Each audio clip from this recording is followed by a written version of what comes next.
So here we are back in Test Drive Unlimited 1, and that's because in today's video we're going to go over TDU1's car features and then TDU2's car features, and then comparing that to TDUSC to see how far Kylotonn have come in terms of giving us a true TDU game. But as I was saying, the beautiful thing about this game was that the fact that you could actually just accidentally stall the vehicle. What came with that, it also meant that you were able to do engine start and stop in this game, which just like that, I mean, there's not that many open world racing games, and I've stalled it again. So we are in the interior, of course, being able to look all the way right like this, all the way left, looking down, be able to see your feet, looking up. I mean, this is literally the test drive vibe. Now, of course, what came with this game as well was the ability to open and close your windows, which we know is also in Test Drive Unlimited 2, but we had that ability as well.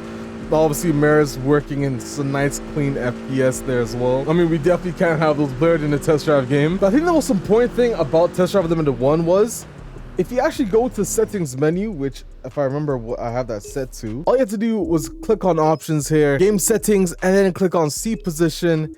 And here you have the ability to change the camera, both the height and the position. Now, obviously for this time, this is a bit limited, so I do expect some future games to have a better version of this. But still, nonetheless, the fact that you can actually adjust your settings in terms of where you sit, it's gotta be a golden thing. Another thing that came with TDU games was the odometer, which you just saw it click up as well. Again, this is pretty much a staple to the series because it gave you a further connection of the vehicle that you had. I mean, why else would you not want to drive your favorite car and clock up some miles on it? Now, another cool thing that I must admit I do quite like about this game is the ability to change your traction control settings without having to press the setting button and go into the option menu. Now, if I remember what I set this to, no, that's the chrono pack. Let's exit this. Here we go. Driving aid. I can now change whatever driving aid I want to on the fly with the wheel. So we'll put this on driving aid. Yeah, a lot of understeer there. I mean, you can definitely tell the difference between obviously no traction and traction on. We'll spin this around, put this in first again. And now let's see if we can put driving aid on. There you go. No slip now in this vehicle. Just like so. And obviously I'm gonna put this back to off, because that's the only way you can really play in hardcore mode. Let's see if we can hit this drift. No. Now, of course, like I told you guys, in this game, obviously you have shift animation, so you can see your driver actually move the shifter when you shift up and down. Now, this is a mod, so you're not going to see it happen live, but in TDU2 and I'm pretty sure in TDU1 vanilla models, you did actually see them move the shifter. But obviously, right now, this is an 8 shifter and clutch. I don't know where the entrance is, so we're just going to have to make do. Okay, so we are at the Lamborghini dealership. Now, as I was saying, obviously, this car is using 8 shifter and clutch, which is what I'm using right now. I have my wheel, my clutch pedal, my brake, my gas, and my 8 shifter to my right. Shout out to all you left-hand drive countries. Now, I just have to pick a vehicle that we should drive so I can show you what I'm talking about. I mean, what better way than the Huracan Spider? So let's go ahead. I'm gonna buy this right now. Spec this out with some nice rims. Honestly, I would probably go for, you know, these ones are pretty hard, so we'll buy these. And if I was to get it, you know, let's go for a yellow. Now we have our vehicle ready to go. We can, you know, take a nice little look around. Oh, I didn't even know the mirrors moved to your thing. I mean, they're butchered though. I can't really see out of them. But anyways, let's turn this on. Oh, I'm gonna hold down for longer. There we go. And the icons show up. Now, obviously, this is a mod, but Casey, I would love for that to happen. My car's off, the dashboard's off. Press this again. Oh, I didn't hold it down for long enough. That is also a very nice feature. Actually holding down the key until the car turns on. Gotta love it. Right now, if I put this in first, second, third, fourth, you know, all that, it's not gonna shift. Instead, it's going to use my pedal shifters, which is quite interesting. God, I need to play this game more often.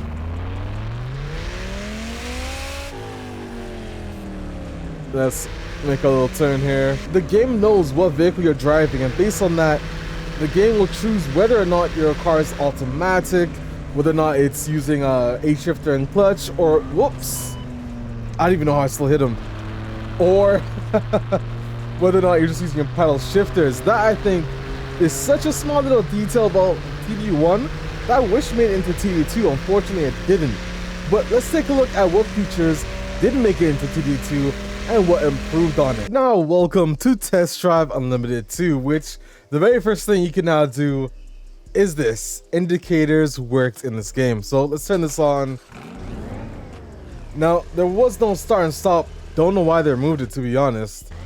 And you can tell clutch is a lot different. If you go in here to the interior, let's have a look at what we have. Now this car is a mod obviously, but some things didn't change from mods to vanilla vehicles, such as the map showing up there, guys, on the screen. Again, a very nice helpful device, and I know you see indicators show up on this dashboard here. However, this wasn't for vanilla vehicles, so for mods they were able to mod in this look for indicators to work as well. With if I flash the lights here, you can see lights show up here. And also if I decide to use this button, well, the brake, you can see the ABS light comes on. And if I also shift, if I keep the camera there, you can also see in the bottom right corner they actually change gears. Now of course we still got the odometer showing up on the UI there. We still got windows, and we also got roofs and spoilers. So for vehicles that had it, we could do things like this. Let me go show you. So here we are with one of the Ferraris, which is actually also confirmed for TDSC, and you would know that if you watched one of the developer interviews that I had with Guillaume and Camille. But I'm pretty sure if I find the button, I think that's it. Nope, that's the windows. That's the horn. And just like that, as you guys can see, we have the roof option available to us. No, Chris, I don't care what you have to say. But yeah, this feature, of course, I cannot wait to see in TDSC. And like I said, in TD1, unfortunately, the issue you had is you could still use H shift and clutch with this vehicle, which doesn't really make any sense. You could still stall it, no engine start stop. But let's start this again. If I remember correctly, well, this car actually can come in a manual. Correct me if I'm wrong, guys. I could be wrong. I mean, there's not many games you can literally just sit back and enjoy the sounds for what they're worth. Getting distracted now. Let's get back on track with this video. And of course, if you don't remember, shift animations were also on the wheel for this game. And like I showed you before, the H shifter worked too. But how does TDSC compare to all of this? Well, let's go take a look. So TDU SC car features. Now I'm going to be separating this into confirmed and unconfirmed because there are still some features that we have yet to find out about. Now, one of them is engine start stop, which you guys may have actually heard be possible in the recent The Cruiser trailer. I mean, we don't know for sure if this is a car feature as it wasn't on the wheel, but hey, fingers crossed that we see something like that on the game. But nothing that we aren't aware about so far is the seat position. Now again, Test Drive Unlimited 1 did have that where you can change the height and position of your chair, but take that a bit further. I mean, the field of view should also be enabled. However, KT has done stuff like this in WRC games in the past, so it only makes sense for them to do this for TDSC as well. Of course, moving on though, that means a realistic clutch, just like TD1, where the clutch is actually not just linear and it's just on and off. No, we don't want an on and off clutch. What I would love to see is a clutch that actually is simulated, where you know you can actually get the bite point. Something like that would be very nice to have. And of course, the map on the car infotainment screen, I did create this concept art here that you guys might remember from one of the a couple of videos ago. I made this, but that is also something I'd love to see. Of course, then the gearbox determined based on what vehicle you're driving is another feature, and the traction control settings on a pop-up screen, just like TDU1. These are just some unconfirmed features that I think are pretty essential to TDU DNA from past TDUs that should at least make it into TDUSC. But let's talk about what the confirmed ones are so far. If you guys do remember, there's been a lot of things that have already been confirmed. There's this wheel which showed you guys a lot of information of what the vehicle can do. I mean, we have windows, indicators, wipers, roof, hazards, and of course you have a parking brake icon on the game, which you guys might see pop up whenever your car is stationary for a long period of time. But I think a big one that a lot of you guys actually asked for from the Discord is this active roof and aero. Now, we weren't aware if this was a confirmed feature or not, but guess what, guys? In this McLaren clip, when we pull up to the bottom, you did see the wing working in auto. Well, guess what? You can now manually deploy your wings. Guys, that is a feature that you literally asked for and KT have added into the game, which adds a smile on my face because I cannot wait. Because there's a lot of cars that have already been confirmed, which I would love to be able to manually open and close the wing. And on top of that, we also got obviously an odometer upgrade and a dashboard upgrade. We've seen indicators on the dashboard. We see the odometer working on the dashboard, which is obviously very cool to have in a TDU game. It's all about those finer details. That's what is going to excel this game to be different from the others. But another really crazy thing, which is unheard of in open world racing games, is the actual mirrors reflecting the car itself. Not that many racing games actually have something like that for open world racers, but TDSC has gone that realism route, and we can now see the vehicle being reflected in the mirrors, which is a very beautiful to have, man. I must admit, I do quite love that. And of course, we have seen some shift animations in the reveal trailer, but pedal animations we aren't too sure about. I do hope those are in the game, because it's worth noting that the WRC games do actually have the animations for pedals, handbrake, and the actual shifter as well. So I would love to see that actually make its way into TDSC as well, because what is better than just being able to look down and see your pedals and feet reacting to the input of your controller or wheel?